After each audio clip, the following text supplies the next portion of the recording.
Towers started here in America in about 1979. It was a lighting company at first, and it kind of morphed into a staging company, but it grew exponentially. Tait Towers has always represented the best in the business. What we're building either enables the show to happen or not. We thrive on complications. 25 years ago, musicians were making money selling records. And now they're making money selling seats. And that's why we're making stage sets. Like any organization, we have our moments, we have our drama. It's full on because there's a deadline that we're up against all the time. There's no showing up a day late.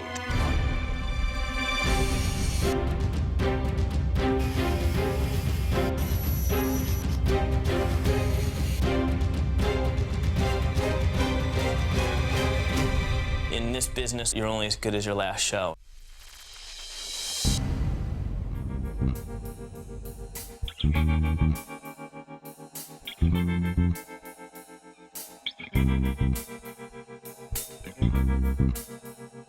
We've got the first production meeting today for Bon Jovi. We've got all the team coming together so we can really work through the show element by element by element and hopefully identify what the problems will be before they happen. So we've got production manager, the head rigger, we've got the scenic designer and lighting designer, we've got some of the key members from the video crew because this is a heavily integrated video automation show. We've got our senior team there, project management, head of design, head of automation. So we're gonna just knuckle down and go through this thing and see what the hell we have to do. Welcome everybody to Tait Towers, Bon Jovi 2013 production meeting. Woohoo, very exciting. Ben will be arranging for a projection test a little later on today.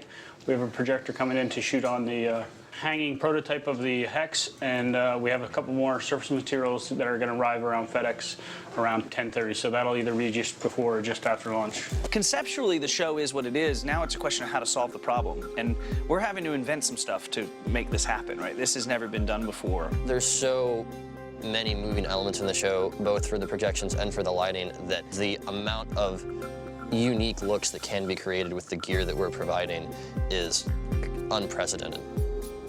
And state-of-the-art. Automation is bringing some new technology onto this show that is a world unveiling.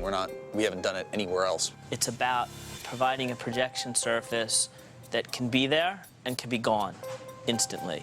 The things that go up and down from the floor and the things that go up and down from the ceiling can disappear or appear, and as soon as they appear, they can have video imagery on them.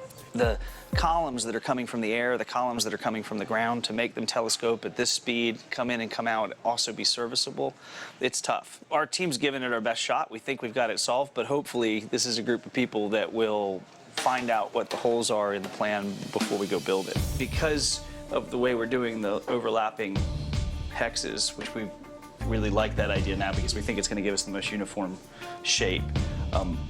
If you think about it, only at full extension are you going to have a minimal overlap, but there's still probably an overlap of 6 inches or a foot or something like that. And anywhere in there's multiple overlaps, and it's going to give you a very strange... Well, and there's the shadows of the internal ribbing. Which I think all that's cool, right? For gain with projection, what you want is the most opaque fabric you can get, so we're bouncing back all the light. For interior lighting, you want the most transparent fabric you can get. Right, but the interior thing is an extra credit piece, so okay. If we do our tests and we determine there's no value in it, okay. Bye-bye. All right, so are you going to try to prove that? Are we doing that today with panels? What's being done on this show is going to really raise the level of what touring artists need to bring to the table. These hexes, at the top, they're larger, at the bottom, they're smaller, right? Negative, they're more lampshade-like. So the Armadillo. What happens as they come out, the top's the same as the bottom? Yep. Yeah. What they're doing is they're taking a piece of stretchable fabric, laying it over top of itself, sewing 6 lines on it, inserting twin wall polycarbonate, the thinnest, lightest, see-through plastic we can get, and then wrapping it up into a hex and sewing that last seam. And what that allows us to do now is they breathe just a little bit. And so now you can just take the same thing, stack one on top of the other on the other, and as they come up, they get a little bit bigger, and as they go down, it turns into a very gentle, tapered shape. They're all tapered a little bit. repeating taper. Like the Chinese cup, the cup that, you know, the old camping cup. You guys ever had that? Where you Right, go, so when they're all next to each other, Mm-hmm. and you have two of them next to each other, there's a gap. there's a gap. Yeah, because of the way the projectors are hitting it, creates a black line, and it's a question of how disruptive that black line is in the image. I think we could test this, though, as we get another prototype and see if we can't squeeze it so the top gap's maybe 1/4 of an inch, which will make the bottom gap 2 1/4. The inner half of them are going to shrink, and the outer half are going to expand. It's an equilibrium thing between the two. Have we proven? We haven't proven that yet. We just got the first one over the Okay. weekend, so. We will definitely be making changes today.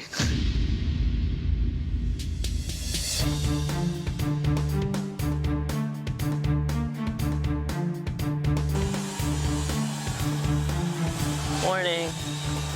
Levine, Yeah. who can we get to run that hex? Why are you guys? Spike and I want to look at it. Our goal today is to prove to them that what we've sold we can do. So we have a bunch of concepts for custom lifts, elevators, and winches that are set up around the shop. So we'll be walking all the vendors around, the set designer, the production manager, you know, to prove that we can do it. So we've got a lot of stuff to show off today. So this is a hangy one. Is there? And this is a groundy one. Oh, they are doing it with a zip lift, are they? No. They were just using that for some prototyping. To prototype the material? And what this prototype is essentially to prove to ourselves that we can create a hexagonal column that is able to telescope up and down and hopefully appear to be seamless as it does that, so that we can take a front projection from both sides, on the upstage side and the downstage side. They're going to program content to run in 3D map with these hexagons. It was really a proof of concept of our shroud, if you want to call it that. We've got the hard panels, and then at the seam, we're able to stretch. So you can imagine as it goes up, you know, it pushes the next one out, and it continues to do that as it goes. Who's gonna do this? I'm calling eWorld. We've done about 10 of these prototypes as far as the actual fabric shroud. This is an opportunity for us as the brain surgeons behind how to go accomplish this concept to really do the first handoff to the production team of, okay guys, this is what you're going to take around the world. This is what you're going to have to get in and out of the truck every day. Can I have somebody over here who can operate the little hexagon for Bon Jovi?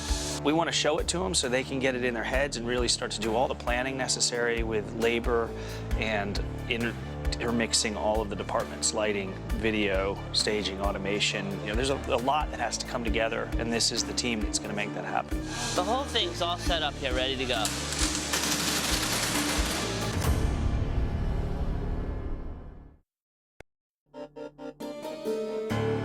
Can I have somebody over here who can operate the little hexagon for Bon Jovi? The whole thing's all set up here, ready to go. You could have told us that was happening. That would have been nice. Especially when you're old. Russell could have had a heart attack. This is a kabuki sniffer combination. It's a way to drop a drape into the deck and then quickly remove it. So what each of these little solenoids is a place where the goods are going to hook in, and then we're going to fire those, drop it in, and then this piece of machinery is going to suck the goods back up. After you've trashed like $100,000 of soft goods, it's a shredder. It's a shredder. Yeah. We've got prototypes scattered around. You know, there's stuff over in Manchester, there's stuff downstairs in here in number 9. We try to prototype. Can you run that? Let's go. What's taking so long? Spike. Oh, that's not good, the way it wiggles like that. Look, why does it go like that? No, I don't like it. I don't like that wiggly bit. It's a prototype. You like to prove that every concept works before you go build it. We call it televator trolley. It's been kind of a headache for everybody from day one. The last tour, it was a prototype situation, which was basically an evolution of something we did on U2, where we had cameras that could go up and down from the downstage edge, but they were pushed by a human. On Bon Jovi, we prototyped that to make it all wireless. It's run from people out of sight and off the stage, so everything's kind of automated. You can pan, tilt the camera, you can raise and lower the camera, you move the camera along the track without having a human standing in front of the stage, which is something that John wanted. He didn't like having the technicians in front of the stage. As we run this up, you can see it's telescoping, and what we have issues right now with is the stages, the tolerance in there is too great, so it inherently is allowed to kind of slop around. We're going to tighten that up by adjusting the shims that are in here. These wheels right now, as they track over the seams in the track, they cause a bit of a bounce. So to mitigate that, we're going to spread the wheels out a bit more. When is Mr. Bon Jovi coming here? It's available the week of the 21st. There's no set date for his arrival. Okay, we ought to have all of the changes we just spoke about finished by then, even if it's rudimentary with a gear motor stuck on the side of it or something, so we can have a full test to see if we can get it. Dude, is there anything else we need to look at with this, or can we all group over to the columns and look at that for a second? Yeah. Okay.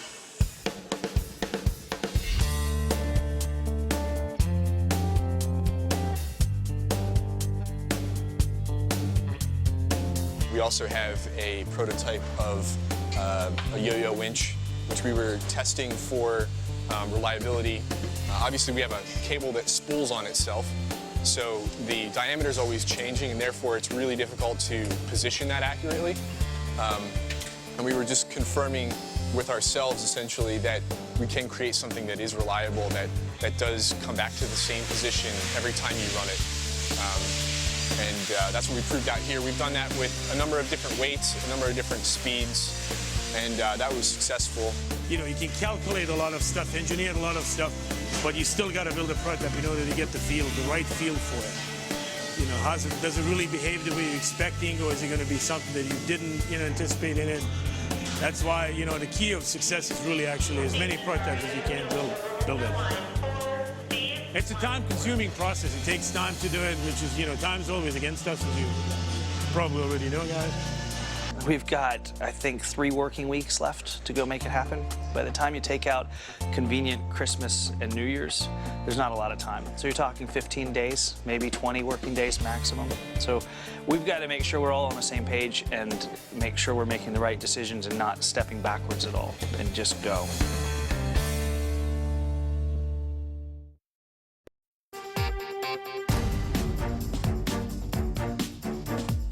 We've got, I think, 3 working weeks left to go make it happen. We've got to make sure we're all on the same page and make sure we're making the right decisions and not stepping backwards at all, and just go.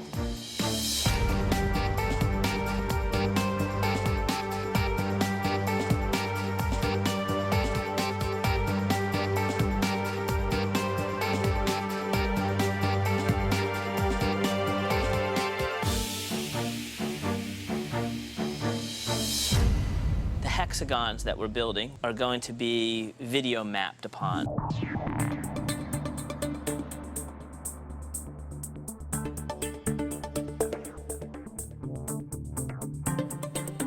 So the reason why it's a hexagon is that that's a shape that lends itself nicely to being side by side with another shape. Whatever shape we make those hexagons go into, there will be content, and it can be specifically, precisely mapped to whatever formation we put it in, so that there's no spill of the video on the top or on the sides or underneath, so that image is controlled very, very finely. And that content can actually now be 3D as well. It's pretty high tech. So first thing you have to do is align your projectors to the thing and find your focus. So one of the challenges, we have things in multiple planes, so it's 2 different focuses. And with the current thing that we got going on, we're also converging. So you can't converge and focus 2 projectors in the same plane, which then brings up the flag. Are we doing, is our current paradigm really the right way to do it as far as 4 projectors converge? Maybe there's a different way to do it. We're looking at convergence points of the projectors. Everyone was very confident that they could focus multiple projectors on one plane. I guess nobody had taken into account the fact that we had 4 different planes that these images were going to have to converge on. We've got video projectors shooting not at one object, but at multiple objects. And those objects aren't flat, they're moving and curved. We have these 3 different planes of hexagons that we're trying to focus projectors on from out here in the house. And obviously when you have multiple projectors, you can converge the images perfectly at one point on one plane. But as you move farther away, that convergent point now moves apart and farther apart. And so effectively you end up with an image that isn't lined up anymore. Wouldn't be a big deal if we had one projector. We can deal with it with software, but we've got about 15 or 20 that we've got to line up and converge. The precision necessary to even make that work once it got programmed was going to be such that it was going to make the load-in procedure more than anyone could ever handle on a day-to-day basis. We're not going to have the projectors hung till noon. We got to be ready to do a show by 7 o'clock. So we've got to not only make it happen, but we've got to come up with a system that lets us do it really, really quickly, really accurately, even though every day we hang it, it's going to be different in a different building, in a different city, in a different location. That's a challenge. For this group of people to be sitting here at this table kind of stumped, it says something because you basically have some of the best and the brightest in the business.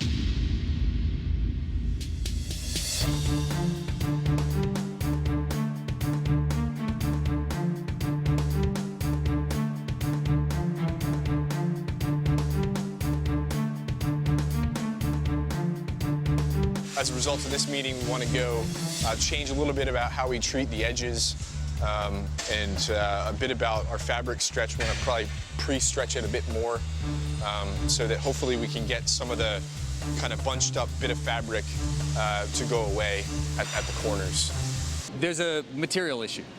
We're talking about building a lot of these things. So first and foremost, we have to figure out like what's the best material and best use of material that we can possibly use. Wood's fairly cheap. We can get a lot of wood, but is that going to work in the system? Aluminum, much more expensive. Do we have to be as thick if it's aluminum? So we've got thinner aluminum down the bottom, our wood, and then the other thicker pieces of aluminum on top. We're waiting to test this one. I have a feeling the thinner aluminum is probably going to be the best option for us. Obviously, we're on a really tight timetable. We got to go build a ton of these things. And so from a design standpoint, the sooner we can establish what that design is, the simpler that we can make that design. And ultimately, the faster we can get it into production, the sooner it will be able to be built and we will waste less money, use less time. Ultimately, we end up with something that we can actually deliver on time.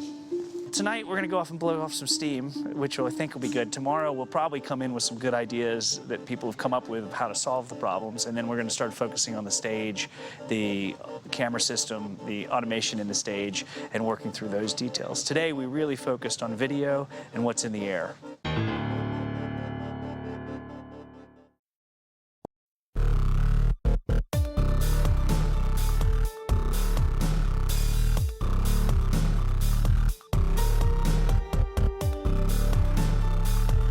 In addition to our production designer being here yesterday, was our projection design team and some of the content they've created. It's the first time they got a chance to actually see a physical surface and understand what it's going to look like. So the goal was yesterday really to address all the projection position issues, the projection surface issues. Unfortunately, this isn't the only thing we got going on. So there's a good 10 projects of this scale that are all getting worked out simultaneously. As we've said now for months, our January and December is very, very busy with the shows that are already on the list. I'm not sure that we're going to be able to do what's already here. We all know that we've got issues on Bon Jovi that we're trying to work through, that we're bringing purchasing in to be subbing out as much of that as we can. What are you doing to manage overtime from the design shop right now, Tyler? We're doing dinners, we're doing, everyone's for the most part doing at least 10 to 12 hour days. Every day, so. And we're potentially bringing in some resources to detail stuff early next week. Any other production issues? So Spike just called, and he's been talking to the projection folks. What they would like to do is move the lower hexes and the upper hexes into the same plane, remove all the moving lights, the Vipers on the top, so he can get his solid wall, removes half of their convergence issues, and move the walking hexes to the upstage side of that. So move that to there. Right, and move this them into each up other. to there. Right, so he can have his full screen without all the extra layers when he wants it That effectively makes all of these walkable hexes then. So you're saying that the show has gone from having 2 rows of moving lights to no moving lights that just now sit right on top of each other, and then rearrange some of these to the upstage side of that, saying so he can walk above the screen. So they get rid of their convergence issues. Well, we should get him on the phone then, because what we should explain to him is that just makes those walkable. We might as well move these upstage and put lights on. Yep. It's going to require a bigger shift because we've only got 4 feet to the upstage wall, so we're going to have to rearrange stuff. Yeah, we're gonna have to push, right. Yeah, should we get him on the phone? Yeah, just gonna rearrange the entire ground plan. Here we go. Doug, you should be a part of this too. Yeah. We're gonna discuss the fact that all the hexes are gonna change. Today, though, Spike, as the designer, made a compromise on his design to make the effect achievable. Spike's of course changed his number, left the country. Spike? Yo. Hey, so what we were just saying, we love your idea. What we wanted to point out is that anytime we take a light off a hex, it becomes a walkable hex. Yeah, that's what I was saying to Patrick, is the ones that are now the walkable hexes become the light hexes. Your goal also, I'm assuming, is to have the left screen, the center screen, and the right screen is about equal as possible in width? We're saying that it's 5 projectors, so it's five different surfaces. Okay. Okay, so we take the total number of columns, divide it by 5, and try to make it work somewhat relative to that. Right. Okay, so we're talking about 5 40Ks, double stacked to equal 10 40Ks? That's what we're talking about. Okay, I think we're on it. We'll get you a sketch in a couple minutes. I can't wait. Okay. So what are we doing? Okay, So instead of these being boxes, static, these They're gonna be the essentially same. move down, so these become lifting hexes as Well, well. no, that eats into the underworld.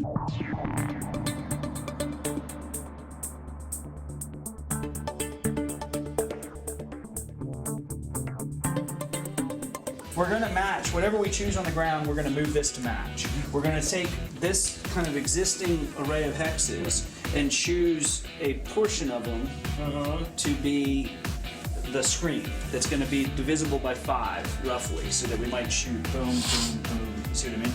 And then any ones that are left upstage will get lights on it. Obviously, in the span of 25 minutes, we had kind of redesigned the show, knowing that the hexagons really are the focal point. Obviously, aside from John, but the hexagons are kind of the main scenic element. It was a pretty good reality check of the amount of work that we have left to do, not just for us, but for the other vendors as well. So it tensed everyone up, but in a good way. At the way things are going, there's not gonna be a lot of Christmas and New Year's around here. It's gonna be work, work, work. Yeah, we've got work to do. It's a day, it's a holiday. Come on, it's not a week. Deer season takes more precedence in Tait Towers than Christmas or New Year's. It's just another night to go out and get drunk. Deer season's a week of getting drunk. Today's been a good day. It's a good reality check for everybody to see what we've signed up to do. It's not an easy task, right? There's a lot of technology that we're pushing the boundaries of, and I think, as predicted, there's some holes that have shown up that we got to fill in. So it'll be very exciting to see all of this working together. By the time we get the motion control, the video, the software that's warping the video, the content, lighting, that's a big deal. We've got, I think, 15 working days left to do it. So we got to go like hell, go like crazy.